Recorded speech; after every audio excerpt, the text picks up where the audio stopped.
The firebase was still burning when Specialist Garrett Nolan opened his eyes. He was on his side in the mud, wedged between two sections of prefab blast wall that had been torn apart like wet cardboard and folded over each other at an angle that formed a narrow cavity. The cavity had saved his life. The barrage that created it had killed everyone else in the forward section. He knew this because he could hear the silence where the screaming should have been. Nolan pushed himself upright. The motion drove a spike of pain through his right shoulder that told him the joint was partially dislocated, the kind of displacement where the humeral head was seated wrong but not fully out, which meant he could still use the arm if he controlled the angle. He cataloged the injury the way he cataloged everything: data point, consequence, adaptation. The shoulder would limit his prone stability on the right side. He would shoot from the left. The firebase forward operating base Karen, a coalition border outpost perched on a granite ridgeline 1,400 meters above the Tesserk Valley on Mondas 3, had ceased to exist as a functioning military installation. The attack had come at 3:47, a coordinated saturation barrage of guided munitions delivered from siege platforms the coalition's sensor grid had classified as supply vehicles. The classification had been wrong. The Thenaki had spent 4 months positioning heavy-bore plasma accelerators inside containerized cargo modules, staging them along the valley trade route in convoys that the garrison's intelligence section had cataloged, logged, and ignored. When the containers opened, the firebase received 1,100 directed energy impacts in 90 seconds. The granite ridgeline had absorbed some of it. Granite was dense, and the Thenaki plasma rounds dissipated energy across the strike surface rather than penetrating deep. But the firebase's structures, the barracks, the command post, the communications tower, the vehicle park, the medical station, the ammunition depot were not granite. They were prefab composite panels and inflatable shelters and modular equipment housings that melted, burned, fragmented, and collapsed under directed energy, the way everything made by hands collapsed under sufficient force. Nolan moved through what remained. The sun was coming up behind the eastern ridge, a pale amber disk climbing through the canopy of thornwood forest that covered the slopes below the firebase's perimeter. The light was gray-gold, filtered through the smoke columns that rose from a dozen separate fires across the compound. The air smelled like burned polymer, ionized metal, and something organic that he filed under the same heading he always used: personnel. He didn't assign names to the smell. Names came later, if later came at all. He found the first bodies at the command post. The building had taken a direct hit through the roof. The plasma round had punched through the composite panels and detonated inside, converting the interior to a crucible of superheated gas and molten material. Nothing inside was identifiable. He moved on. The barracks yielded more. 7 Corvathi heavy infantry, their dense blue-gray bodies armored by evolution against most forms of kinetic trauma, but defenseless against thermal saturation. They'd been in their bunks. The barrage had hit during the sleep cycle, which meant the garrison had been at minimal readiness sentries on the perimeter, a duty officer in the command post, everyone else racked out after a 12-hour patrol rotation through the valley's northern corridor. Standard procedure for a border outpost on a world where the threat assessment had been downgraded twice in the last fiscal quarter. The threat assessment had been wrong. The fiscal quarter had not accounted for the Thenaki. The Thenaki were cephalopod-derived, 8-limbed, gray-mottled, with chromatophore-laced skin that shifted between passive camouflage and active signaling, depending on their cognitive state. Their eyes were lateral and independently articulated, giving them nearly 360-degree visual coverage. Their primary limbs ended in clusters of fine manipulators capable of operating multiple tool systems simultaneously. They were, by every metric the Coalition used to assess species capability, among the most intelligent adversaries in the sector. Their war-making was not the crude mass assault doctrine of the Corvathi tradition, or the synchronized swarming of insectoid species. It was patient, systematic, and built on a foundation of operational deception that made their military planning functionally invisible until the moment it executed. They had executed at 3:47, and forward operating base Karen had died in 90 seconds. Nalan continued his count. 11 Korvathi, 4 Sithrani signals specialists, 2 Chelrani logistics technicians, and 3 human staff Sergeant Wick, Corporal Danae, and Private Tursik. Wick was in the vehicle park, identifiable by the rank insignia fused to what remained of his plate carrier. Danae was near the ammunition depot, which had cooked off in a secondary detonation that had scattered her across a radius he didn't measure. Tursik was at the perimeter, face down in the wire, his weapon still in his hands. He'd been on sentry. He might have seen the containers open. He might have had 2 seconds of understanding before the first round hit.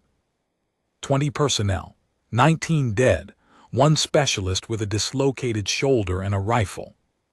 He stood in the center of the compound for 11 seconds, not frozen processing. The dead were dead. The living had a task list, and the task list had an order, and the order was determined by the situation, not by grief.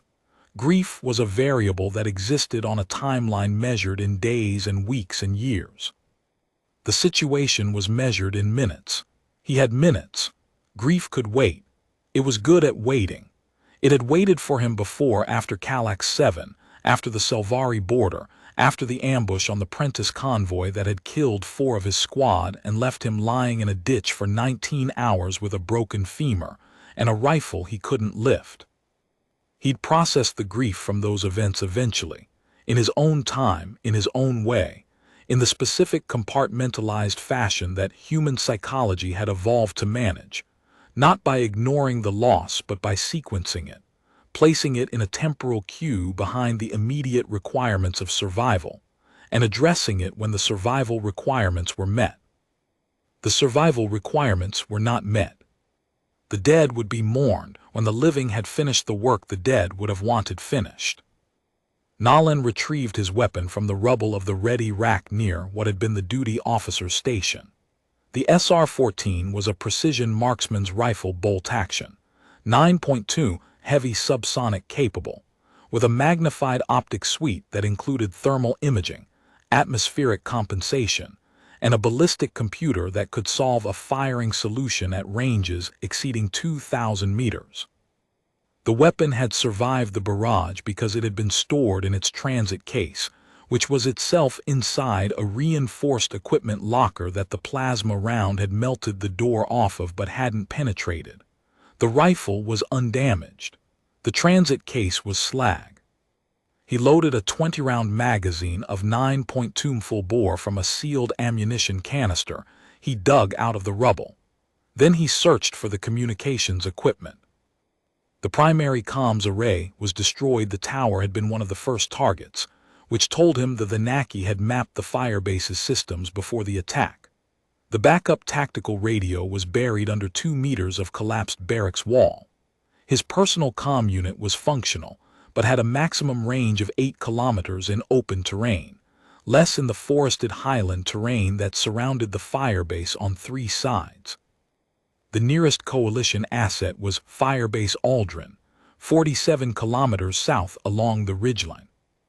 Patrol elements operated in the valley, but their patrol routes were 12 to 18 kilometers from the firebase, and without the relay tower, he couldn't reach them. He was alone. The word didn't carry the weight it carried for other species. Korvathi soldiers, isolated from their unit, experienced a measurable decline in cognitive function. Their neural architecture was partially distributed across social proximity feedback loops, and without the presence of squad members, decision-making degraded by 12 to 15% within the first hour. Sithrani in isolation showed chromatophore instability, stress color cycling that consumed metabolic resources and accelerated dehydration. Chelrani simply shut down. Their biological response to isolation was a conservation torpor that could last days. Humans didn't degrade in isolation. They clarified. The noise of social management, the cognitive overhead of group dynamics and communication protocols, and the constant low-grade processing of other organisms' emotional states, all of it dropped away. And what remained was the stripped-down operating system that had kept individual human hunters alive on a Category 11 death world for 300,000 years. A human alone was not a broken fragment of a group. A human alone was a self-contained unit with a complete decision-making architecture, a full threat assessment capability, and an endurance envelope that most species could not match even in groups. The Thenaki knew the firebase was destroyed. They would send a ground element to confirm the kill, secure the position, and exploit any intelligence left in the wreckage. Standard Thenaki doctrine called for ground confirmation within 2 hours of a bombardment. The barrage had hit at 3:47. It was now 4:36. He had approximately an hour. Nalan chose his position the way every sniper chose a position, by studying the terrain, identifying the approaches, and selecting the ground that controlled the most geometry with the least exposure. The firebase sat on a granite shelf that jutted from the ridgeline like a shelf on a bookcase. Below it, the terrain dropped steeply through 200 meters of thornwood forest before leveling into the valley's upper terrace. The main approach was a switchback trail cut into the ridge's southern face, the logistics road that supply convoys used. The secondary approach was a game trail that climbed the eastern slope through dense canopy. The tertiary approach was the ridge itself, running north-south, exposed but direct. He positioned himself 40 meters north of the firebase's perimeter, behind a natural granite outcrop that the construction engineers had graded around when they built the base. The outcrop was chest-high and 3 meters wide, with a natural firing slot where the rock had split along a fracture line. The slot was 18 centimeters wide, enough to rest the rifles forward and acquire targets across a 140-degree arc that covered the southern approach, the eastern game trail, and the first 300 meters of the ridgeline from the north. The position was outside the firebase's footprint, which meant that the Thenaki's pre-attack mapping would not have included it. They would be looking for survivors in the wreckage, not on the outcrop 40 meters past the perimeter wire. He settled behind the rifle, the optic powered up. He dialed the atmospheric compensation for the local conditions, 1,400 meters elevation, ambient temperature 11 degrees, humidity 78% from the overnight fog that still clung to the valley below, wind negligible in the sheltered ridgeline. The thornwood canopy below him was a solid mass of dark green and gray-brown, the branches interlocked in the dense weave that characterized Monda's 3 highland flora. Visibility through the canopy was limited to 30 meters at ground level, but the approaches were open. The switchback trail had been cleared during construction, and the game trail had natural gaps where the rocky substrate prevented route establishment. He began his sector scan, methodical, patient. The same pattern he'd been trained to execute since basic sniper qualification at Fort Edris, refined through 4 deployments across 3 worlds, honed into a rhythm that his nervous system could sustain for hours without degradation. Scan left to right. Pause at each reference point, catalog movement and absence of movement, transition to the next sector, repeat. The Thenaki confirmation element appeared at 5:11, 35 minutes earlier than doctrine predicted, which told Nalan one of 2 things. Either the siege platforms were closer than estimated, or the ground element had been prepositioned. Prepositioning suggested a level of operational confidence that meant the Thenaki had planned this assault for weeks, possibly months. The containerized siege platforms, the mapped firebase systems, the timing synchronized to the sleep cycle, none of it was improvised. This was a deliberate operation to eliminate a coalition border presence, and the confirmation element was the final phase. They came up the switchback trail. He counted them through his optic as they emerged from the tree line at a distance of 612 meters. 20.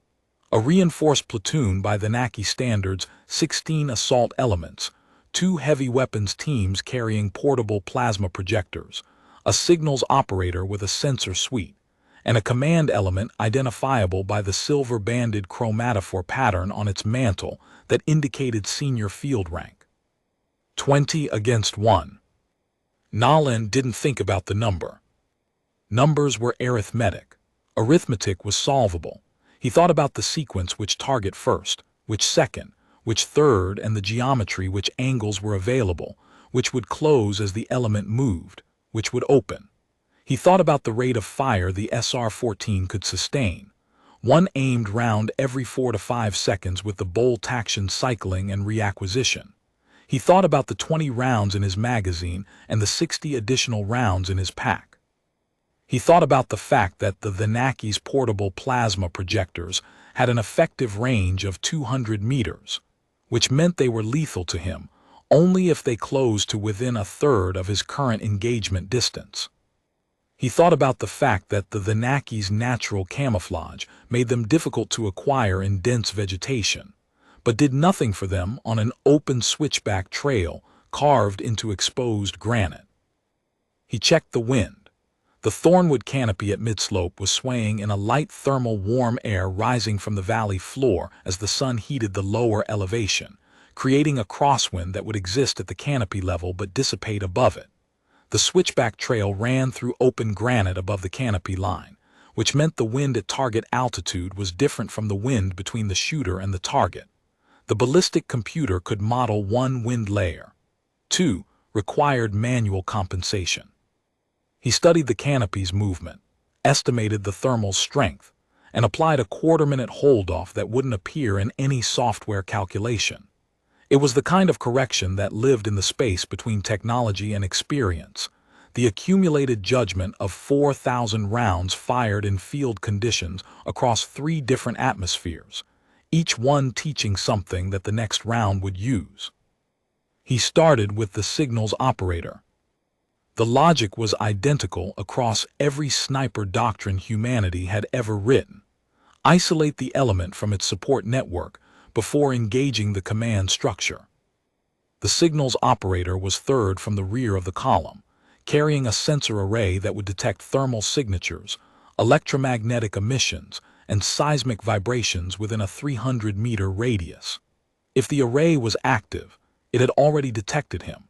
If it wasn't active yet, if the operator was waiting until the element reached the firebase's perimeter to activate it, the standard Thenaki procedure for approach march, then destroying it before activation would leave the element blind. He gambled on procedure. The Thenaki were methodical. Methodical species followed procedure. The round crossed 612 meters of cool highland air in 1.1 seconds. The signals operator folded at the base of its mantle, where the 9.2 heavy round disrupted the neural ganglion that controlled the upper limbs. The sensor array hit the trail, and the organism followed it down. The element reacted. 20 Thenaki in column formation on an exposed trail, 1 down. No sound signature to localize the SR-14's heavy subsonic ammunition was specifically designed to eliminate the supersonic crack that gave conventional rounds a directional signature. The report of the rifle itself was muffled by the granite outcrop and scattered by the terrain. The element had no data on the shooter's position. They had one data point, a casualty from an unknown direction at an unknown range. The Thenaki response was textbook. The column dispersed laterally, each element moving off the trail into the nearest cover boulders, tree trunks, depressions in the granite substrate. The dispersion was fast and coordinated, each element maintaining visual contact with at least 2 others through their laterally articulated eyes. The command element issued chromatophore signals, rapid color pulse sequences that rippled through the visible spectrum in patterns that served as tactical commands. The heavy weapons teams oriented their projectors toward the firebase, the assumed threat direction. They were wrong about the direction. Nolan was 40 meters north of the firebase, on an outcrop that was 30 degrees off the axis the Thenaki were scanning. Second round, the command element. The silver-banded mantle made it easy to identify even in the chaotic dispersion. The round found the gap between two forward limbs where the chromatophore signaling membrane was thinnest. The organism's color pulse sequence terminated mid-pattern, the half-completed signal frozen on its mantle like a sentence abandoned mid-word. 18 remaining. The engagement clock in Nolan's head started running. Not the chrono on his wrist, the internal timer that every sniper carried, the one that tracked the window between the first shot and the point where the tactical situation degraded. Every first shot bought time. The question was how much. Against a conscript force, the window was wide. Minutes of confusion, disorganized responses, individual panic cascading into collective collapse. Against a professional force, the window was narrow. Against the Thenaki, the window was defined by the speed of their consensus protocol, which the coalition's behavioral studies estimated at 45 to 90 seconds, depending on unit composition and stress level. He had 90 seconds at most to inflict maximum damage before the surviving elements organized a coherent response. He'd already used 12 of them. The element went still. Complete cessation of movement, a Thenaki behavioral response that Nolan had studied in the Coalition's tactical database during his pre-deployment preparation. When a Thenaki unit lost both its signals capability and its command element in rapid succession, the surviving members defaulted to a decision-making protocol that required consensus. Each element communicated its assessment through low-amplitude chromatophore signals, and the group reached a collective decision before acting. The protocol was thorough. It was also slow. Nolan used the consensus window. Third round. A heavy weapons operator who had positioned its plasma projector behind a boulder but left the weapon's cooling vane exposed above the rock line. The vane was not the target. The operator's upper mantle, visible as a crescent of mottled gray above the weapon's housing, was. The crescent was 9 centimeters wide at 600 meters, within margin. Fourth round. The second heavy weapons operator, who had flattened itself against the trail's retaining wall. The retaining wall was constructed of stacked local stone, and the gaps between the stones created a series of narrow windows. One window, 12 centimeters wide, aligned with the operator's lateral body mass. The ballistic computer solved the angle. The trigger broke clean. 16 remaining. Both heavy weapons teams eliminated. No plasma projectors functional. The only range threat to his position was now whatever sidearms the assault elements carried, and the Thenaki sidearms were rated effective to 40 meters. The consensus protocol collapsed. Without command authority, and without the structured communication that their signals operator had provided, the remaining 16 elements began acting independently, some pressing deeper into cover, others attempting to retreat down the trail, 2 breaking left into the thornwood forest in an attempt to circle the firebase from the east. Independent action in a Thenaki unit was not panic, not exactly. It was the cognitive equivalent of 16 separate processors attempting to solve the same problem with different data sets and no synchronization protocol. Each element was rational. The collective was incoherent. Nolan worked the sequence. He didn't rush. The SR-14's bolt cycled in 1.2 seconds. He added 2.8 seconds for reacquisition and solution. 4 seconds per round. He didn't fire at targets he couldn't confirm, a policy that cost efficiency but eliminated wasted ammunition. And ammunition was a finite resource that had to last until the situation resolved, or he didn't. Between the 4th and 5th rounds, he paused. Not because there were no targets, there were always targets in a dispersed formation if you looked hard enough and long enough. He paused because the thermal crosswind had shifted. The morning sun was now high enough to heat the granite slope directly, and the thermal that had been rising from the valley floor was being replaced by a more complex pattern of convective currents that swirled around the switchback trail's retaining walls and eddied through the boulder fields. The ballistic computer's atmospheric model updated in real time, but the update lagged the reality by the 2-second refresh cycle that was built into the software. In 2 seconds, a thermal gust could displace a 9.2 round at 600 meters by 4 to 6 centimeters, enough to turn a confirmed kill into a near miss that revealed his position without eliminating the target.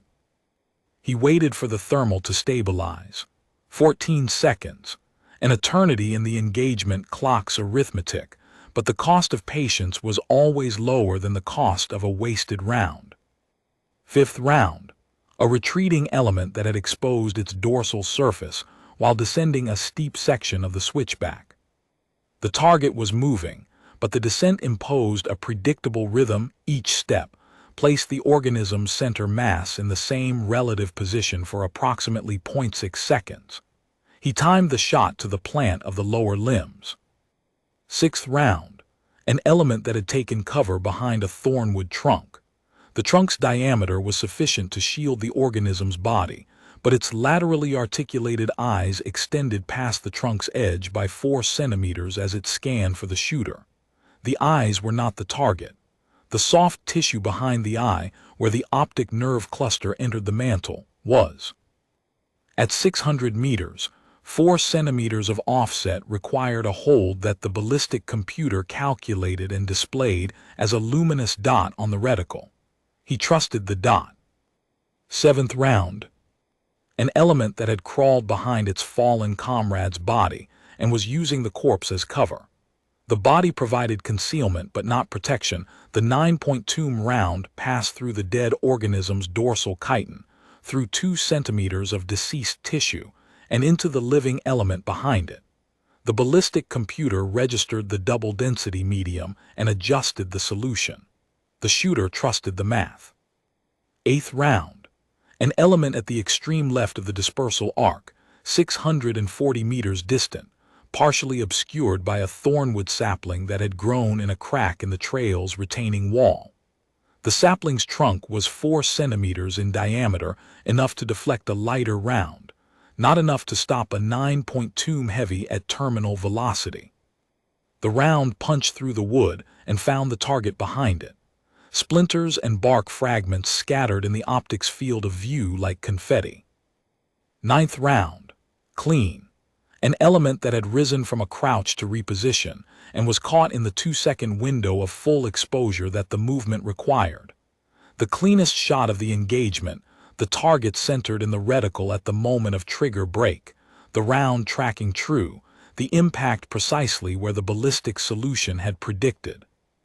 The kind of shot that a sniper filed in the same category as a perfectly tuned engine or a well-set joint, technically satisfying in a way that had nothing to do with the target and everything to do with the craft. Each shot followed the same procedure: identify, solve, press, cycle, reacquire. The rhythm was mechanical, inhuman in its consistency, and that was the point. The Thenaki were intelligent, more intelligent than humans by several conventional metrics. Their pattern recognition was superior. Their multi-threaded cognition allowed them to process more variables simultaneously. Their strategic planning was generations ahead of anything the coalition's human contingent had produced. But intelligence and combat effectiveness were not the same variable, and the Thenaki's cognitive architecture had a specific vulnerability that no amount of intelligence could compensate for. They needed to understand a situation before they could respond to it. Humans didn't. Humans responded first and understood later. The evolutionary pressure of a Category 11 Deathworld had selected for organisms that could act under uncertainty, maintain function under degraded conditions, and sustain lethal output over extended periods without the cognitive overhead of consensus building or pattern completion. A human sniper behind a rifle was not solving a problem. He was executing a procedure refined over 10,000 years of predatory warfare, encoded in muscle memory and neural pathways that bypass the conscious mind entirely and operated at the level of reflex, instinct, and trained automaticity. The Thenaki needed to understand why their elements were dying before they could formulate a response. The human pulling the trigger didn't need to understand anything except the next target. 10th round. An element that had reached a position behind a granite slab and was attempting to use its fine manipulators to assemble something, a communication device, improvised from components stripped from one of the fallen heavy weapons teams. Nalan recognized the behavior. The unit was trying to re-establish contact with the siege platforms in the valley, to call in another barrage on the outcrop it hadn't yet located. The assembly required the element to raise its upper limbs above the slab's edge, which exposed the joint between the mantle and the forward limb cluster. The joint was the target. The assembly stopped. 11th round. Another element, this one attempting the opposite approach, not rebuilding communications, but attempting to signal visually. It had climbed to the highest point in its immediate area, a boulder that protruded above the surrounding terrain, and was cycling its chromatophores through a high-amplitude pattern designed to be visible from the valley floor. The pattern was a request for fire support. The boulder put the element 2 meters above the cover line. The scope found it without difficulty. 9 remaining. The 2 elements that had broken east into the thornwood forest were no longer visible. The canopy swallowed them, dense interlocked branches that blocked thermal imaging and scattered the optics IR illuminator. Nalan logged their approximate position and bearing, filed it, and returned his attention to the 7 elements still on or near the switchback trail. 3 of the 7 had stopped moving entirely. They were pressed into cover deep fissures in the granite, behind fallen thornwood trunks, in a drainage culvert that ran parallel to the trail, and they were waiting. Nalan recognized the behavior. It was the Thenaki equivalent of a system reboot. When the external situation exceeded the organism's decision-making framework, it defaulted to immobility and passive observation until new data allowed a revised assessment. The behavior was a strength in situations where patience yielded better outcomes. Against a sniper who controlled the geometry and had 60 rounds remaining, it was a death sentence on a timer. The other 4 were attempting something more adaptive. They were moving in pairs, using the terrain's dead ground, the folds and depressions and reverse slopes that were invisible from Nalan's position, to work their way laterally along the hillside. They were trying to map his firing angles by observing which positions drew fire and which didn't. It was intelligent. It was methodical. It was, if they had enough time and enough data points, potentially effective. They didn't have enough time. Nalan shifted his position.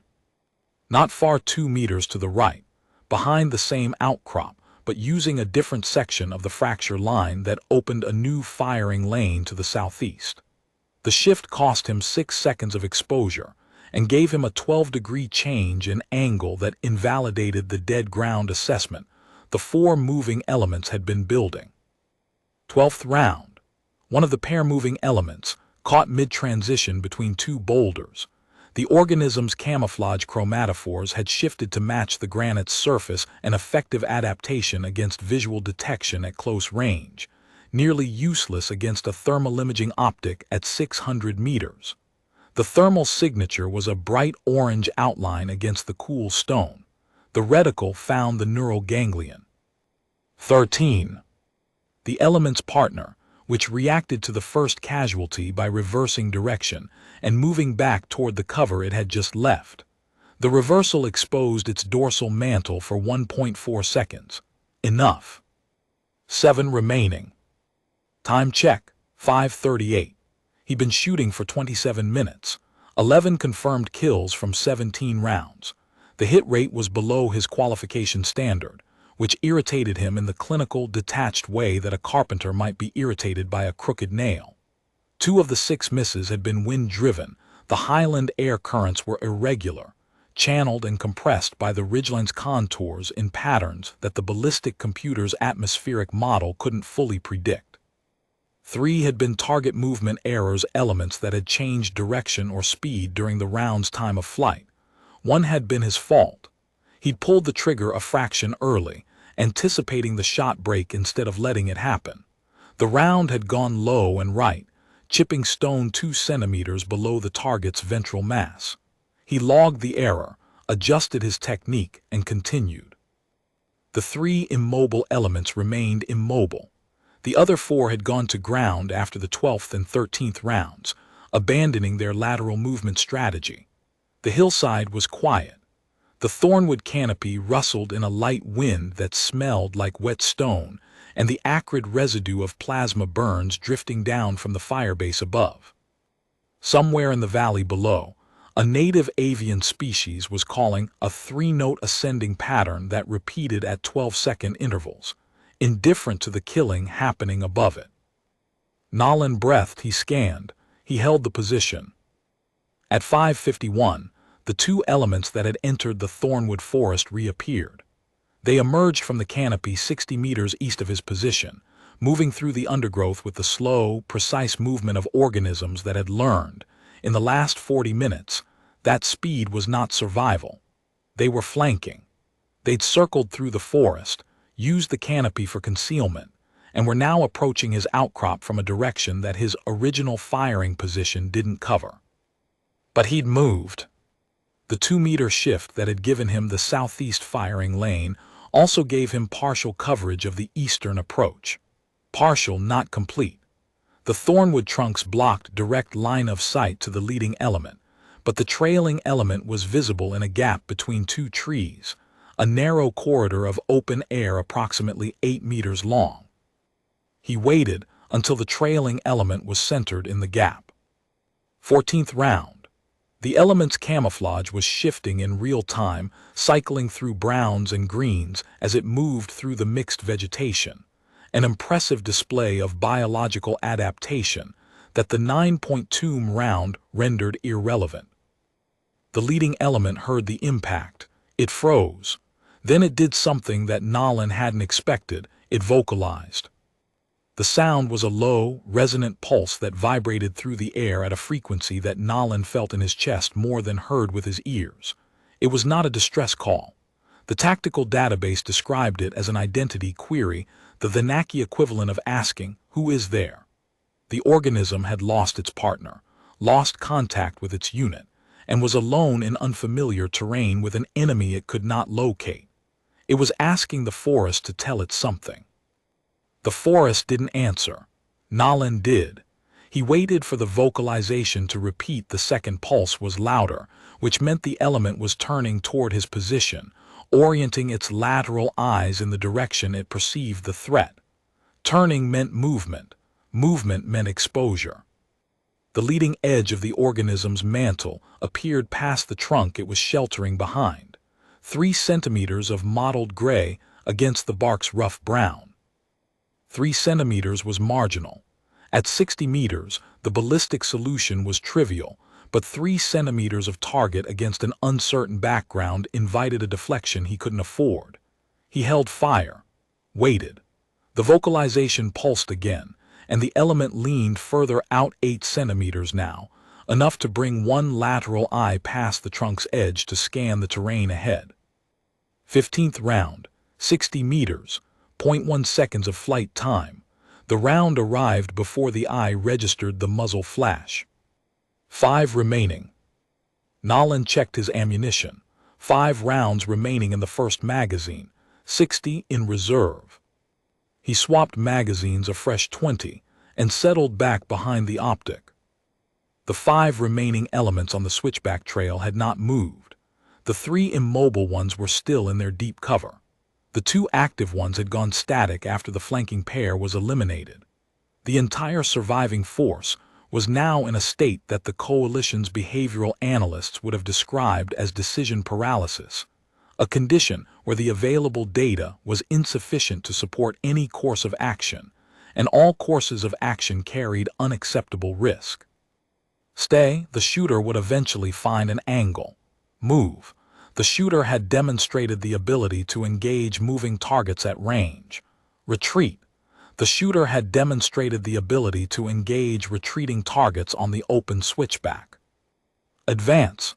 The shooter had demonstrated the ability to engage at close range when the flanking pair entered the forest. Every option was death. The 5 surviving Thenaki knew this because they were intelligent enough to calculate the probabilities, and the probabilities told them that the shooter controlled every variable that mattered. Nalan waited. The sun climbed higher, burning off the valley fog and replacing the gray-gold morning light with hard amber daylight that threw sharp shadows across the ridgeline. The temperature rose. The humidity dropped. The thornwood canopy below began to steam as the moisture in the leaf layer evaporated, creating a band of shimmering heat distortion at the mid-slope that degraded his optics image quality at ranges past 800 meters. He adjusted the scope's atmospheric compensation and continued scanning. At 6:14, the first of the 5 broke cover. It wasn't a tactical movement. It was a surrender reflex, the Thenaki's version of a white flag, which manifested as a chromatophore display. The entire mantle surface cycling to a uniform pale blue, the species signaling color for non-combatant status. The organism rose from its fissure and stood upright on the trail, limbs spread, eyes oriented downward in a display of submission that was universal enough for Nalan to recognize across the species barrier. He didn't fire. The target was non-combatant signaling. The rules of engagement were specific. He held the scope on the organism and waited. The second element emerged. Same display, pale blue mantle, spread limbs, downward eyes. Then the third. All 3 of the previously immobile elements rose from cover simultaneously, their mantles cycling to the same uniform pale blue, and stood motionless on the switchback trail in a line that looked like a formation of ghosts in the morning light. The 4th and 5th elements did not emerge. They were still in deep cover, their chromatophores dark, their posture compressed.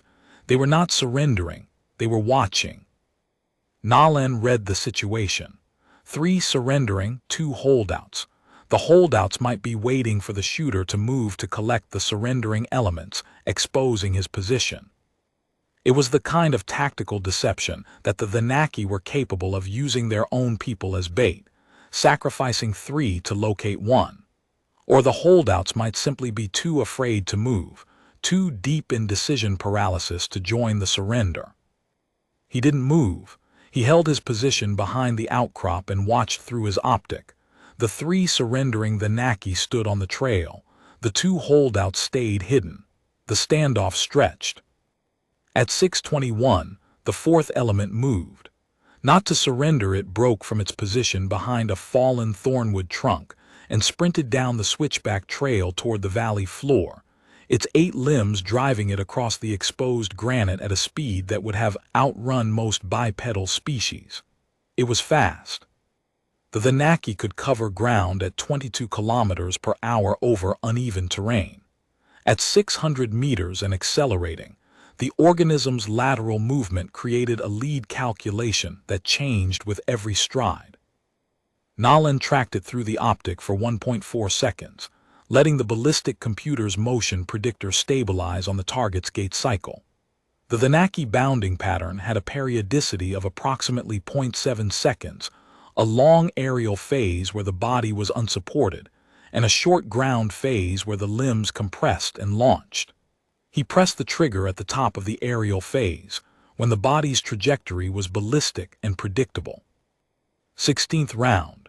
The element's forward momentum carried it 3 meters past the impact point before it stopped. The 5th holdout didn't move. The 3 surrendering elements didn't move. The ridgeline went quiet again. Nalan maintained the position. He monitored the 5th holdout's location, a drainage culvert 18 centimeters deep, which provided excellent concealment from direct observation, but poor protection against a round that could be lobbed into the culvert's open end from the correct angle. The angle wasn't available from his current position. He would need to reposition 20 meters east to get the geometry. 20 meters of exposed ridgeline, which the holdout would be watching. He didn't need to reposition. The holdout stayed in the culvert for 18 minutes. Nalan watched it through the thermal imaging mode. which showed the organism's body heat as a bright streak against the cool granite. The heat signature was changing, dimming at the extremities, concentrating at the mantle core. The Thenaki's thermoregulation was cephalopod-derived, which meant it was ectothermic in its deep architecture. In the cool highland morning air, with the adrenaline analog hormones of combat stress depleting, the organism's body temperature was dropping. It was, in a sense, being shut down by its own biology, the same biology that made the Thenaki superb in temperate and warm environments was working against this one on a granite ridgeline at 1,400 meters elevation in 11-degree air.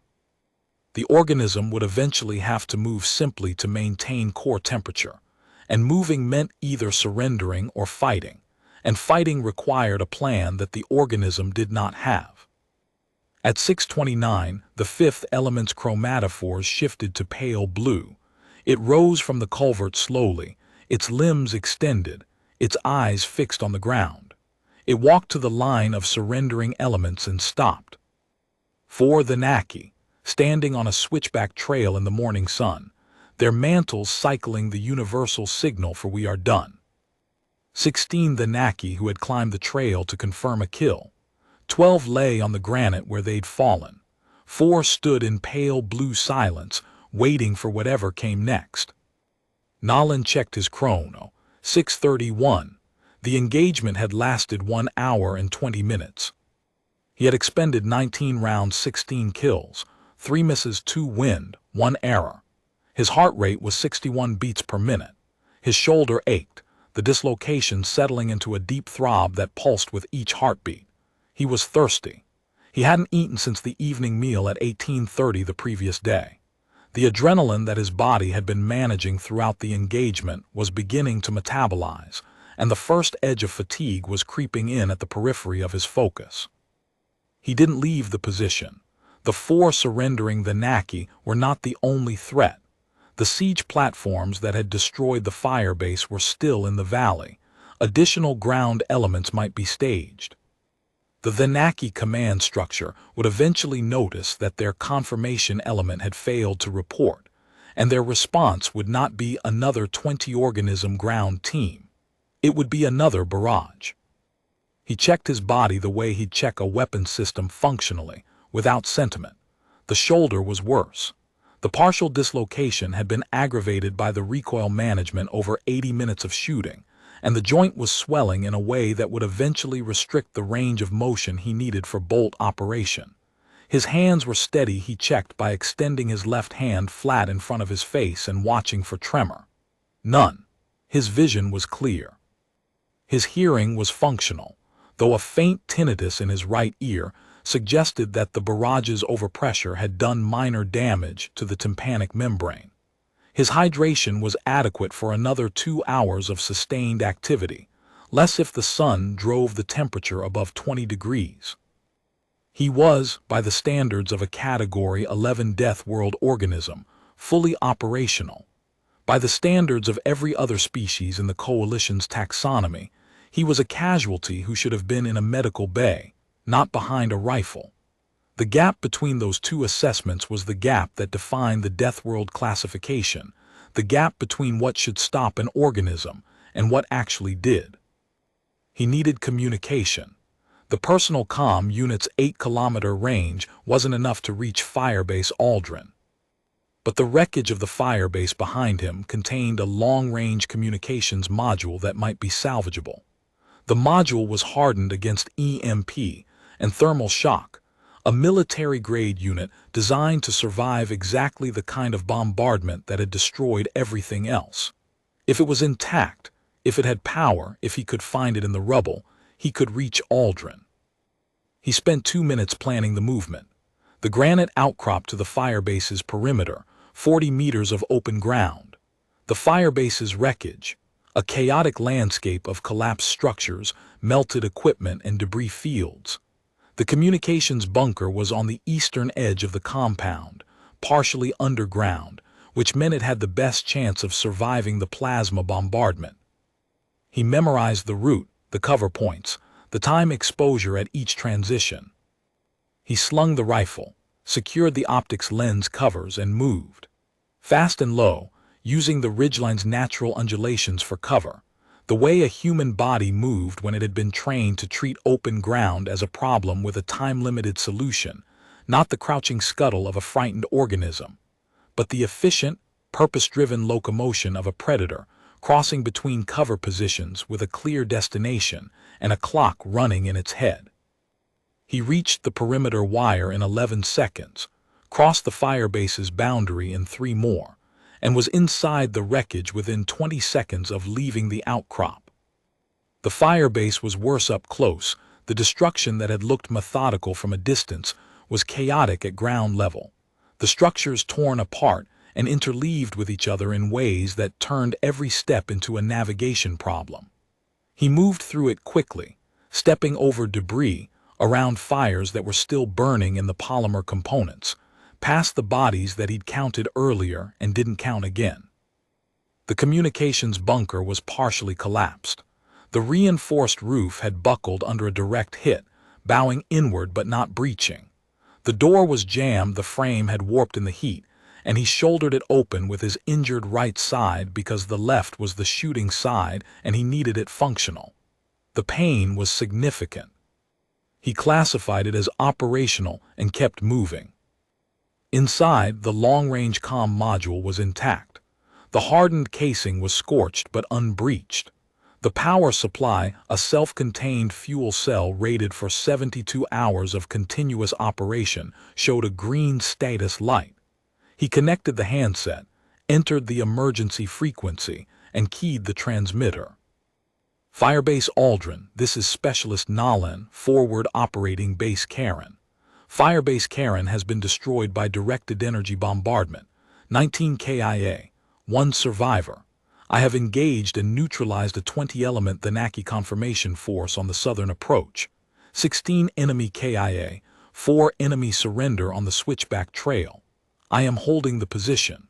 Request immediate QRF and medical evac for prisoner processing.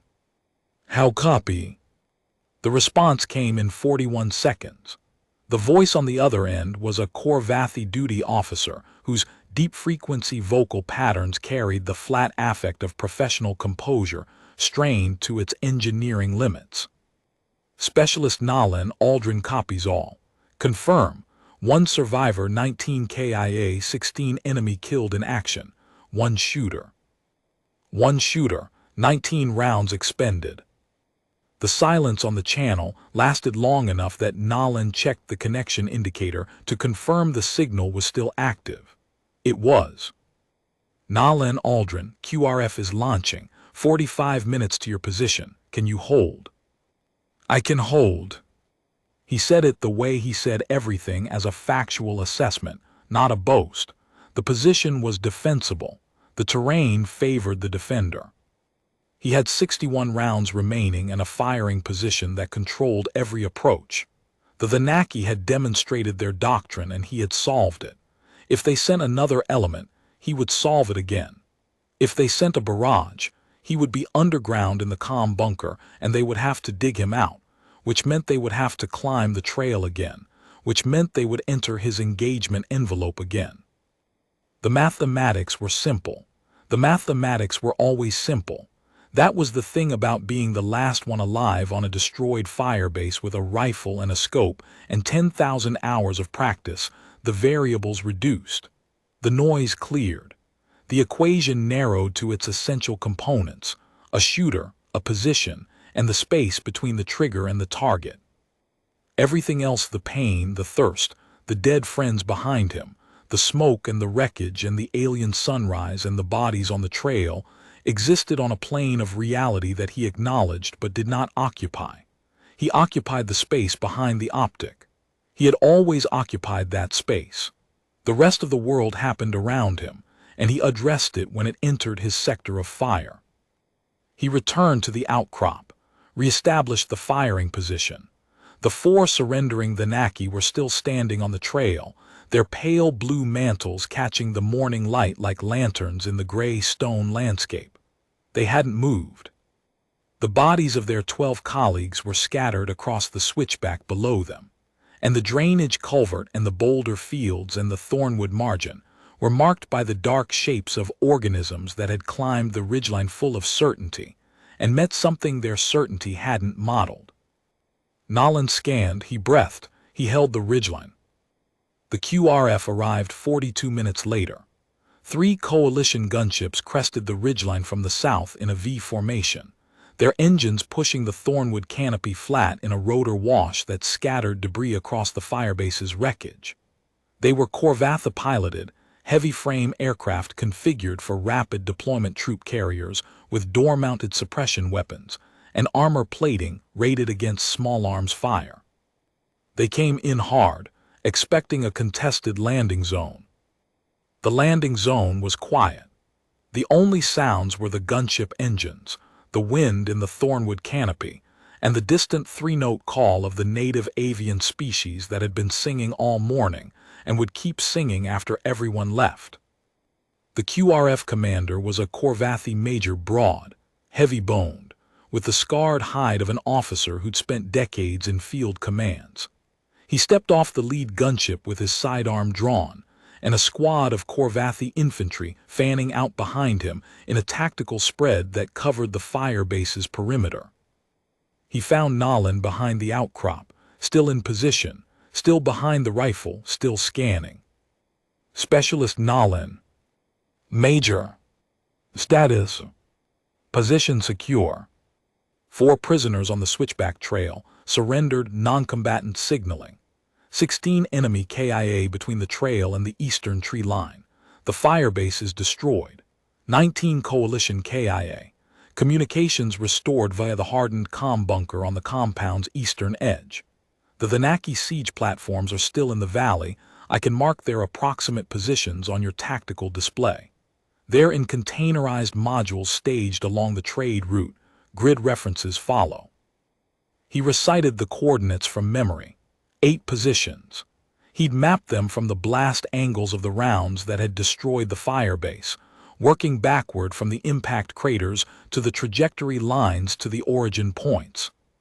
He'd done the calculations in his head while he was lying in the mud at 4:36, waiting for the confirmation element. The major listened. He didn't interrupt. When Nolan finished, the major stood for a moment, looking at the switchback trail where the 4 surviving Thenaki stood in their pale blue surrender, and the 16 dead lay on the granite in the positions where the rifle had placed them. "You held this position alone," the major said, "not a question." "Yes." "For 3 hours. 2 hours and 44 minutes from the barrage to your arrival. Active engagement lasted approximately 80 minutes. The major's eyes moved across the terrain, the outcrop, the firing slot in the fractured granite, the magazine staged on the right side, the pack positioned as a secondary rest. He recognized the layout. Every Corvathi officer studied human sniper doctrine as part of their interspecies tactical curriculum. They studied it the way an architect studies a cathedral, with professional respect, and the understanding that the structure they were examining had been built by a mind operating on principles they could describe but never fully internalize. 19 rounds, the major said. 19. You missed 3. Nolan looked at the major for the first time since the conversation began. The Corvatha's expression was unreadable by human standards, but the earplate positioning flat, rotated forward, the cartilage locked, was something Nolan had learned to interpret during joint operations. It was not surprise. Corvathi rarely expressed surprise. It was recalibration, the involuntary adjustment of an internal model that had just received data it wasn't built to process. 2 were wind, Nolan said. 1 was my fault. The major held his gaze for a beat. Then the earplates relaxed, fractionally, and the major turned to his adjutant and issued orders in the clipped Corvathi command dialect that Nolan understood about 60% of. QRF elements to secure the prisoners. Recovery teams to the firebase for personnel accounting. Counter-battery targeting data to divisional fire support for the siege platform positions. Medical assessment for the specialist. A medic approached, Korvathi, young, with the careful hands of someone trained in interspecies trauma care. She examined his shoulder, confirmed the partial dislocation, and offered to reduce it on site. After the relief element establishes the perimeter, Nolan said, he was still behind the rifle. The medic looked at the major. The major looked at Nolan. The perimeter is being established now, specialist. Then I'll stay until it's established. He didn't say it to be difficult. He didn't say it to make a point. He said it because the perimeter wasn't established, and until it was, the position was his responsibility, and a dislocated shoulder was a data point that affected his shooting platform by approximately 4%, which was within the tolerance he was willing to accept for the duration required. The major didn't argue. He'd served alongside humans for 23 years, across 6 campaigns, on 4 different worlds. He'd learned to recognize the specific expression that a human wore when the task wasn't finished, not stubbornness, not bravado, but a quiet mechanical certainty that the job had parameters, and the parameters had not been met. He'd also learned that arguing with that expression was like arguing with a geological formation. The rock didn't move because you told it to. He posted his infantry, established the perimeter, secured the prisoners, and sent his counter-battery data to division. 16 minutes later, the ridgeline was held by a reinforced Korvathi company, and Nolan's position was inside a security envelope deep enough that a second Thenaki assault would have to fight through 400 meters of entrenched heavy infantry before it reached the outcrop. Nolan lifted his cheek from the stock. He safed the weapon. He sat back against the granite and let the medic work on his shoulder. The reduction hurt. The medic was good, precise, efficient, the kind of clinical competence that Korvathi medical personnel were trained to deliver, but resetting a partially dislocated humeral head was not a gentle procedure. Nolan breathed through it the way he breathed through everything. Controlled, measured, the pain acknowledged and processed and filed. The major was standing nearby, overseeing the prisoner processing. The 4 Thenaki were being escorted up the trail by a squad of Korvathi who handled them with the careful, methodical professionalism of soldiers who understood that a surrendering enemy was still an enemy. The Thenaki's pale blue mantles had not shifted. Their eyes were on the ground. They walked past the bodies of their 16 dead and did not look at them. One of them looked at Nolan, just once. A single lateral eye rotated toward the outcrop as the Thenaki passed, and for a moment the chromatophore pattern on its mantle flickered, a rapid micropulse that the tactical database would later categorize as a recognition signal. Not fear, not anger, recognition. The acknowledgement that the organism sitting against the rock with a medic working on his shoulder was the thing that had dismantled their unit, one round at a time, from a position they never identified, using a weapon they couldn't outrange, operated by a nervous system they couldn't predict. The Thenaki's mantle settled back to pale blue. It kept walking. Nolan watched it go. Then he leaned his head back against the granite and looked at the sky. The sun was fully up now, the burnt amber disk clearing the eastern ridge and flooding the highland with hard, clean light that turned the thornwood canopy to gold and cast long shadows across the firebase's wreckage. The smoke columns from the fires were thinning. The avian species was still calling its 3-note pattern. The wind carried the scent of thornwood resin and hot stone, and the faint chemical tang of expended propellant. 19 friends dead in their bunks, 16 Thenaki dead on the granite, 4 prisoners walking in pale blue silence, 1 specialist sitting against a rock with a reset shoulder and 61 rounds he hadn't needed to fire. The math was finished, the ridgeline held, the cost was paid. The Korvathi medic finished with his shoulder and ran a portable diagnostic over his torso. 2 fractured ribs, low on the right side injuries he hadn't noticed during the engagement, which meant they'd been inflicted during the barrage and suppressed by the same neurochemical management system that had held his heart rate at 61 beats per minute while he killed 16 organisms. The medic looked at the diagnostic display, then at Nolan, then at the display again. "These fractures are 12 hours old," she said. "You were shooting with broken ribs." "They didn't affect the shooting." The medic's expression the Corvathi equivalent, the subtle repositioning of the jaw plates that indicated something between professional concern and a recalibration she hadn't expected to perform this morning, settled into something he recognized from other medics, other species, other post-engagement assessments. It was the look of someone trying to reconcile the organism in front of them with the damage report in their hand, and finding that the two didn't match. He let her finish the assessment. She applied a compression wrap, administered a local analgesic that he didn't feel the need for but accepted because refusing medical treatment was a policy violation that generated paperwork he didn't want to fill out, and cleared him for light duty. Light duty. On a destroyed firebase where he was the last survivor and the sole holder of the tactical intelligence that would determine the coalition's response to the Thenaki offensive. He filed the clearance and went back to his rifle. The ridgeline was secure. The QRF was deployed. The counter-battery data was en route to division, where it would be processed by targeting analysts who would calculate the firing solutions for the siege platform's positions. And within hours, the Thenaki's containerized weapons would be wreckage on the valley trade route. The 4 prisoners were being processed.